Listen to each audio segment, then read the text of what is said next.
Hi, this is your first video on geometric series.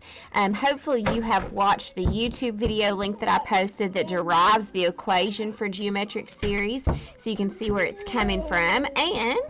And my little boy Brody drew you guys a picture that he wanted me to show you. So he drew some, is that boxers? Is that what you said? Yeah, some boxers, and they've got their boxing gloves ready to get out there on the arena.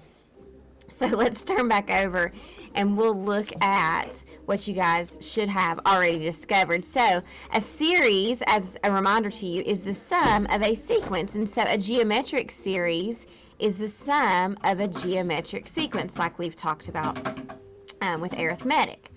So hopefully you watched the video, the YouTube video, and you derived the formula already for a geometric series. And it's not as intuitive as arithmetic. Arithmetic, you know, we find the sum of your pairs and then find how many pairs there are. So an arithmetic series is much more intuitive than a geometric, and so that's why I had you watch the video of the proof there. One thing is you look at the front, problem 2 and 3 are the same, so you can omit problem 3. So we're going to take a look then at some notes for today. So as I look at problem number 1, it says find the sum. So if I think about what I know A1. A1 is negative 6. We can find R. R is negative 2, and you want to be really careful about making sure that you include your parentheses around that negative 2, because it is negative 2 quantity squared, or quantity to the n, excuse me. If you leave that parentheses off, you will make mistakes when it comes to typing this in your calculator. Over 1 minus a negative 2. So before we can use this formula, we need to come to the side and we need to find what n is. So here we're going to use that explicit formula. So I know that the first point is negative 6. So I can write the explicit formula. So I know that that means a sub n will equal negative 6 times r, which I know, to the n minus 1. And again, it's n minus 1 since I have used the first term. So now I can plug in negative 1,536. And it'll allow me to find what n I have there. So if I divide by negative 6, I get 256. And we have an exponential equation because the variable's in the exponent. So one of our ways to solve an exponential equation is to equate the bases. So I can write 256 as negative 2 to the something, and that happens to be negative 2 to the 8th. So 8 will equal n minus 1, so n is 9. So now that I have that, I can just plug it into my formula.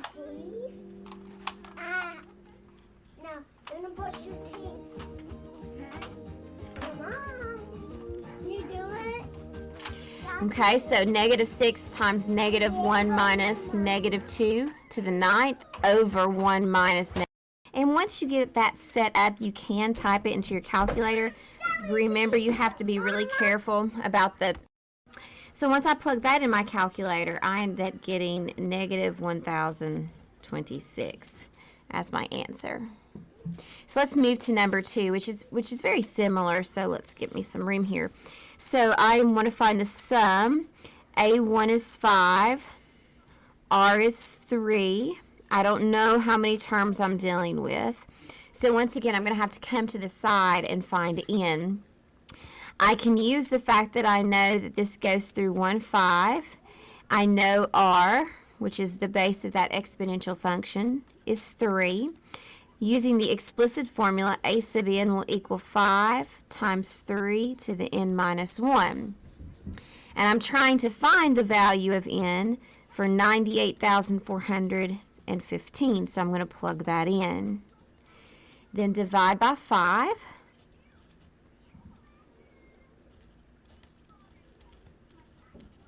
So once again, we have an exponential function, which we can solve by equating the bases, but off the top of my head, I'm not sure what 19,630 or 683 is written as a base of 3. So instead, I'm going to rewrite this as a log. So our log will be log base 3 of 19,683 will equal n minus 1. And you can type that into your calculator. And you get 9 equals n minus 1, so n is 10. Remember, n is the number of terms, so it does have to be an integer. So if for some reason you find an answer there that's not an integer, you know that you have a mistake. Now I can go back and plug 10 into my equation. And if I use my calculator, I get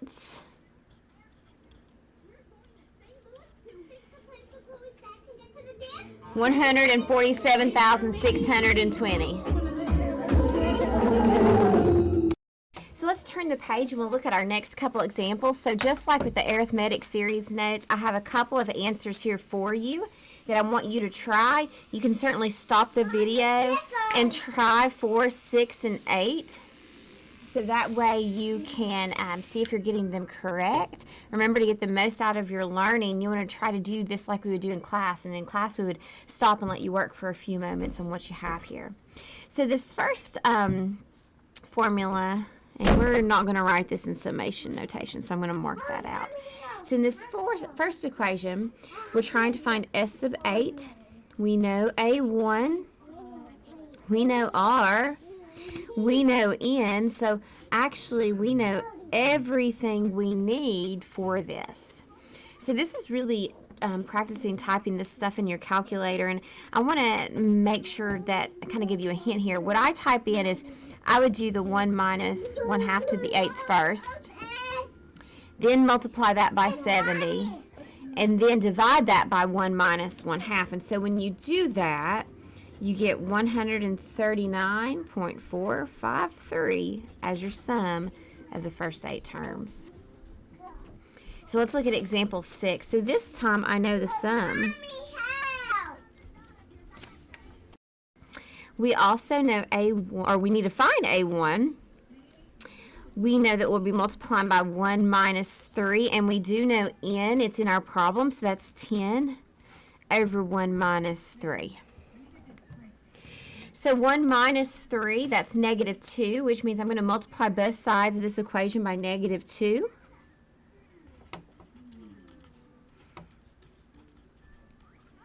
My goal is to find A1, so I can now do that by dividing by the quantity 1 minus 3 to the 10th. And then using your calculator, you'll be able to find A1, and there you go. All right, example 8, it's very similar. We know A1, we know R, and we know the sum.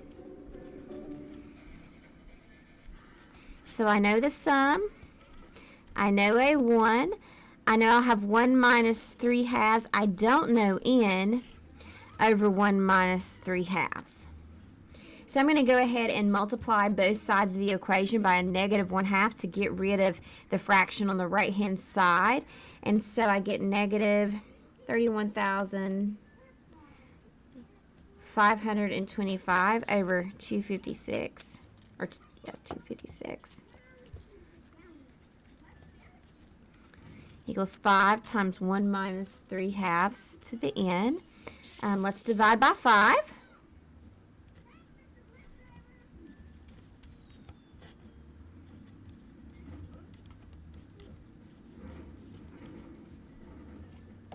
And so now, again, I'm getting the exponential term by itself, so I need to subtract 1.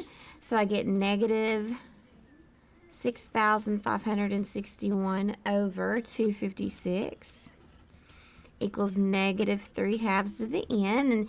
And there is a difference here. This is the opposite of 3/2 to the n. That's way different than saying quantity 3/2 to the n.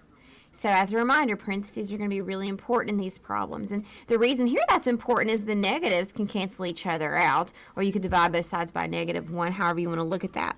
So I have 6,561 over 256 equals 3/2 to the n. Once again, we have an exponential equation, and one of the ways to solve that is to rewrite this as a log. So log, our base would be the base of the exponential, of 6,561 over 256. So you can type that in your calculator and you're going to get N is 8. And let me go back so you can see those other two. So you want to try example 5 and example 7 there. Make sure you can get the correct answers. We'll end up looking at another type of geometric series later on in our next set of notes.